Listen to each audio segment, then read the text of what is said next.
ભરૂચની SP office મેદાન ખાતે માહેશ્વરી સર્વિસીસ દ્વારા આયોજિત 2 દિવસીય વેજલપુર એકતા કપ 2026 ક્રિકેટ ટુર્નામેન્ટનું સફળ સમાપન થયું હતું। ટુર્નામેન્ટમાં કુલ 12 ટીમોએ ભાગ લીધો હતો।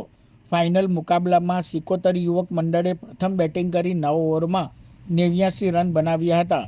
જવાબમાં પાંડવાઝ 11એ શાનદાર બેટિંગ કરી માત્ર 2 વિકેટ ગુમાવી લક્ષ્યાંક હાંસલ કરી 8 વિકેટે વિજય મેળવ્યો હતો અને ટ્રોફી પોતાના નામે કરી હતી।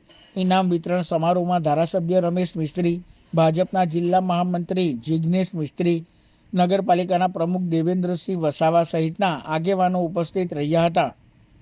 મહેમાનોએ ખેલાડીઓનો ઉત્સાહ વધારી વિજેતા અને રનર્સઅપ ટીમોને ટ્રોફી તથા પુરસ્કારો અર્પણ કર્યા હતા। ગ્રાઉન્ડ ઉપર વેજલપુર એકતા કપનું આયોજન સંપન્ન થયું છે। તમામ વિજેતા ટીમોને ખૂબ હૃદયથી અભિનંદન આપીએ છીએ। આ એકતા કપનું આયોજન કરનાર મંગાનભાઈ મિસ્ત્રી અને એમનો આખો પરિવાર અને આખી ટીમ વેજલપુર તરીકે વેજલપુરમાં રહેતા તમામ વિસ્તારના તમામ સમાજના આગેવાનોની વિશેષ ઉપસ્થિતિમાં ગઈકાલે અને આજે આ પ્રકારે 12 જેટલી ટીમોએ ભાગ લઈને આ ટુર્નામેન્ટને સફળ બનાવી છે। ટુર્નામેન્ટમાં ભાગ લેનારા અને ટુર્નામેન્ટને સફળ બનાવવા માટે પ્રત્યક્ષ કે પરોક્ષ રીતે જેમણે પણ મદદ કરી છે એવા તમામ લોકોને હૃદયથી અભિનંદન પાઠવીએ છીએ।